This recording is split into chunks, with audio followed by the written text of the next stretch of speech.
and welcome along to the Property Academy podcast. I'm your host, Edward Knight. I'm Andrew Nicol. And today on the show, we're talking about school zones. Do they make your house go up in value faster, and are they a good investment? Now, I recently got a call from Miriam Bell, one of the senior journalists over at Stuff, and she said, Ed, I'm doing an article on school zones and whether they're a good investment. What do you think? I said, blow me down, Miriam. I don't actually know. Let me do some data crunching and I'll give you a buzz back. So I run a whole heap of data and I call her back the next day, and it's fascinating. We've got some great data that we're going to share with you today, and it goes across Auckland, Wellington, and Christchurch. But Andrew, what's the kind of hypothesis we're testing today? Well, I think that the natural assumption is a property in a good school zone is going to attract more buyers when you come to sell it. So one would expect that it would go up at a faster rate, and maybe it would sell a bit quicker than a comparable property in a less good school zone.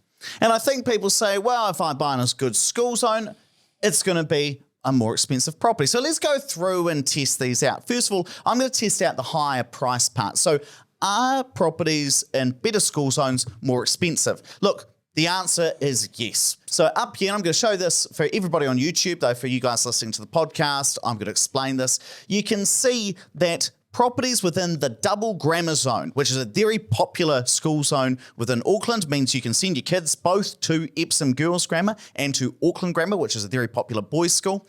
And property prices there, on average, about 1.95 times that of properties everywhere else in Auckland. So 1.5 times that, so almost double. Almost double. So if it was average price across Auckland region, $1 million, you'd expect a property within the double grammar zone to be about $1.95 million, according to the data. Now, here's the interesting thing. This is in a very posh area. So if you own a house within the DGZ, as it's often called, What's that stand for? Double grammar zone. Oh, right.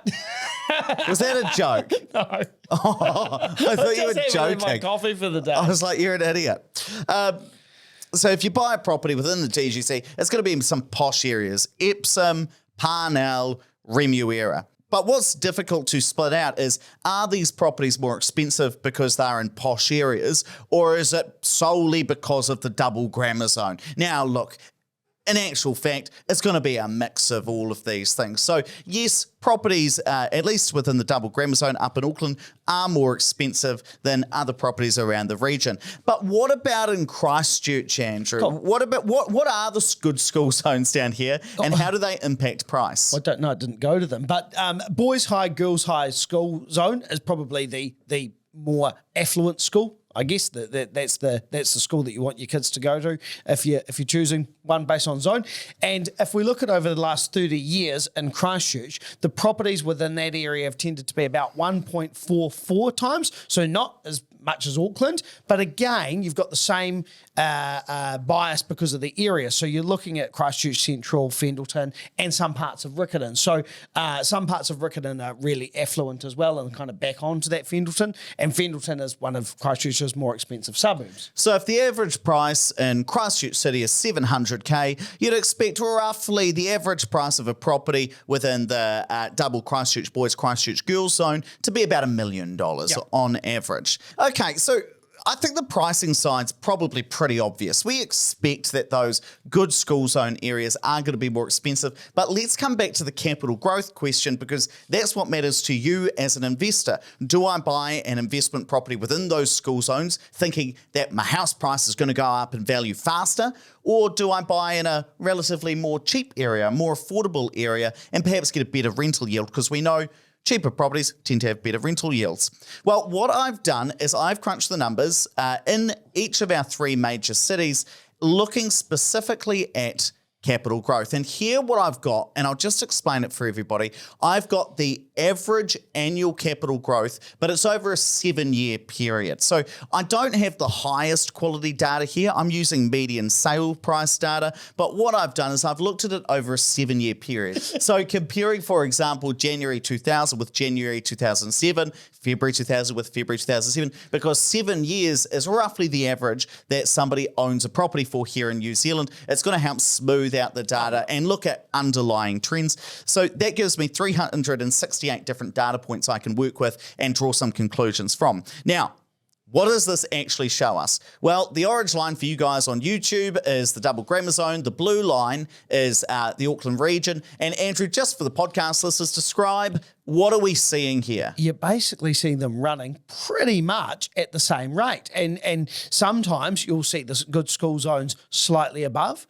And sometimes you'll see the blue line, the other areas slightly above. And it's really interesting. They are pretty consistent. They follow the same trend. Yeah. For example, in kind of early 2015, the double grammar zone was going up at 9.5%, rest of the market about 8%. But then come over here to early 2020, you see the whole region going up at 7%, double grammar zone down at 6%.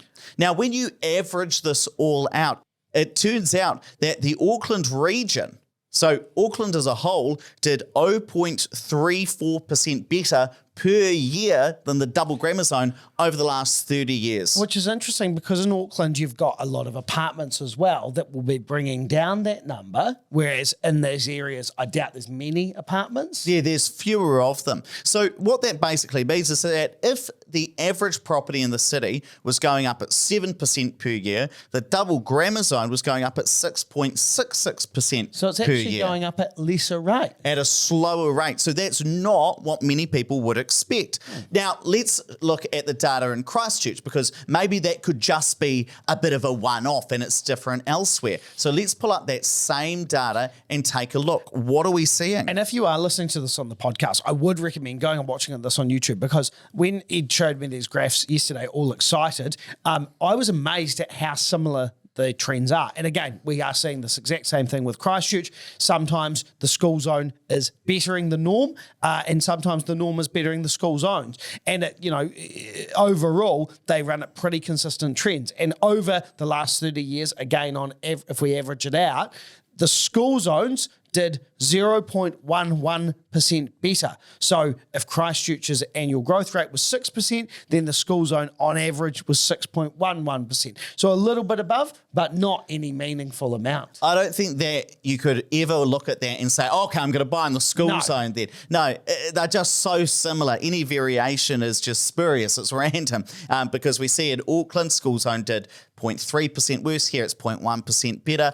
Not enough to draw any conclusion. I don't think it should be something that you use as part of your investment criteria at all. Well, let's just look at Wellington as well. Here we've got the exact same data averaged over 7 years, and we're looking at the Wellington College and Wellington Girls High School, so the two reasonably good public schools down there, and comparing it again to the Wellington region. And what are we seeing here, Andrew? Again, pretty consistent. It was a bit different with the school zones being having less growth, quite significantly less growth between the years. What is that? I can't That's read that. about 2000 through to about 2006. Which is really interesting. Like, that's the biggest gap that we see. But now you've seen it pretty much recover. And at the moment, Wellington as a whole goes up faster than the properties within the school zones. Now, I think here you probably do have some, I'm going to call it bias, where in the Wellington College, Wellington Girls High School school zone, you've got tons of apartments which don't go up in value as quickly. Yes. Whereas the areas that are outside of that school zone tend to have more houses. And that's possibly why, on average, we see the in-school zone did 0.79% worse per year than the rest of the city. So, I mean, hugely significant.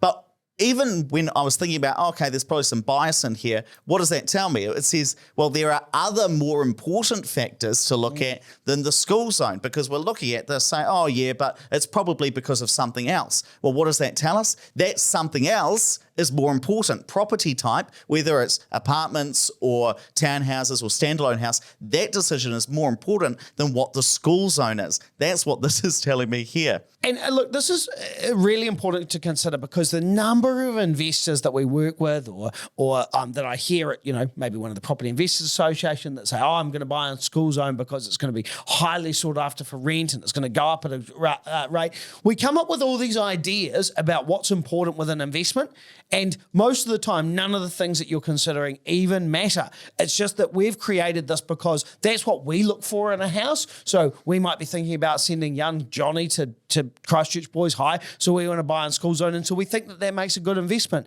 but it doesn't at all. The data does not support that being a good investment decision. And in fact, if you're paying extra money, if you're paying 1.44 times what Canterbury's rate is, you're probably not going to get 1.44 times the rent, so therefore it's not a good investment. And Ed, actually, I remember reading through this article where you were quoted, and you obviously done some quite intense data crunching, but a real estate agent didn't agree with you. Oh, well, I'm very glad that we got Ray White Lockwell's Birkenhead manager, Chris Gimmel, who's clearly an economist and data expert, having a different view.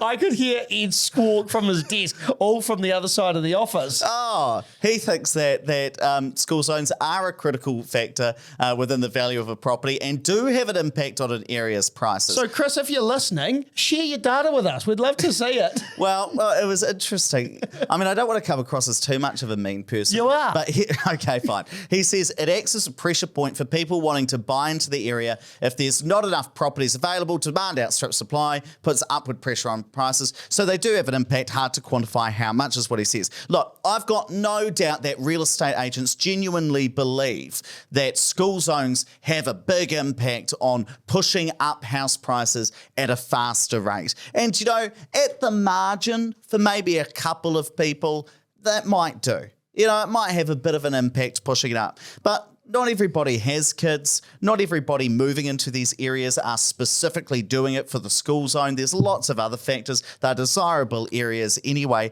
And as we've seen from the data, we don't actually see it having an impact on the market as a whole. And what's really important, you know, this data that I'm showing you guys here today, actually, every real estate agent in the country has access to it, and they get it as part of their membership of the Real Estate Institute of New Zealand. So we all have access to this data. It's just who decides to jump in and actually use it. And people with no life. Well, the thing that I do get a bee in my bonnet about is that, you know, people get quoted in the media say, oh, it has a huge impact. Well, no, it doesn't. Show it. Prove it then. What are you basing this on? You've got nothing to base it on. Look, here's what I care about. I care about long-term trends that you as a property investor can actually make a decision on. And the second thing that I care about is revealed preferences. So what do people actually do as opposed to what people say they're going to do?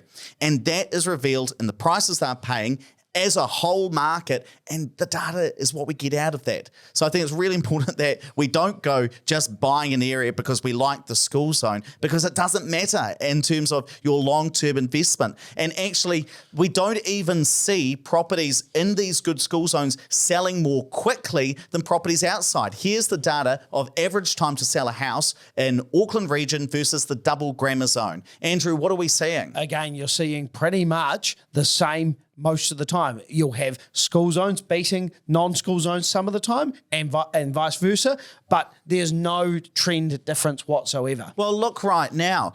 On average, takes 40 days to sell a house in Auckland region. It is currently taking 47 days to sell a house within the double grammar zone. Now, why might that be the case? Because it's a higher price. It's a higher price property, and that probably has more of an impact than the school zone. Because they're 95% more expensive. How many people are actually there? So we just don't see it. I mean, there's these theories and we're not actually seeing it. So, Andrew, why don't we see school zones increasing in value more quickly as a percentage than other types of properties? Well, this is what we call premium in, premium out. You pay a higher price to enter that market. So in Auckland, it's almost double the normal price.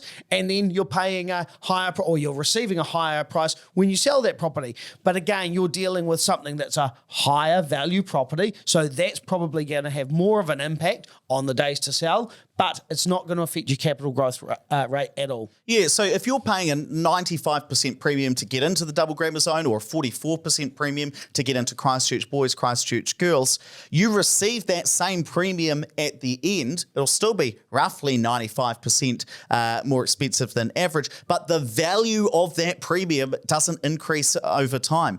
And if that premium did increase over time, that would mean that the value of that good education, and arguably you'd probably make it relative to private education, private school education, that would have to increase at a faster rate than the property market on average for people to then value that more. But do we see that? Well, look, I don't know what the inflation rate is of private school education these days, but I'm assuming it's probably not going up by 6 or 7% a year. Now, look, at the margin, some changes in school zones could have an impact. For instance, if you weren't in the school zone, but the school zone expanded and now you are, or more likely the case these days, as we get more intensification, especially in our major cities, the school zone shrinks. You were in the school zone and now you're not. Yes, that could devalue your property a wee bit. Okay, so if you're buying on the fringe of a school zone, that might actually be a riskier investment. That could be slightly, but again, I wouldn't be worrying too much about this. I mean, we've talked previously on this podcast about the 8 different things that do make an impact.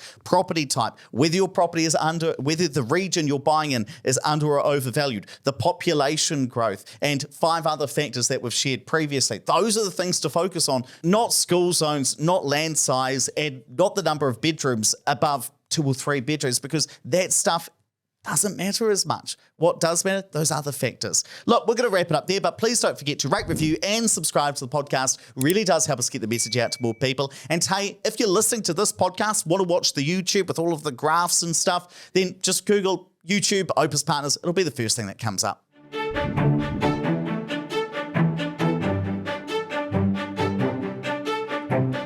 Thanks for listening to the Property Academy podcast. I'm your host, Edward Knight. I'm Andrew Nicol. And we're going to be back again tomorrow with even more daily strategies, tactics, and insights to help you get the most out of the New Zealand property market. Until next time.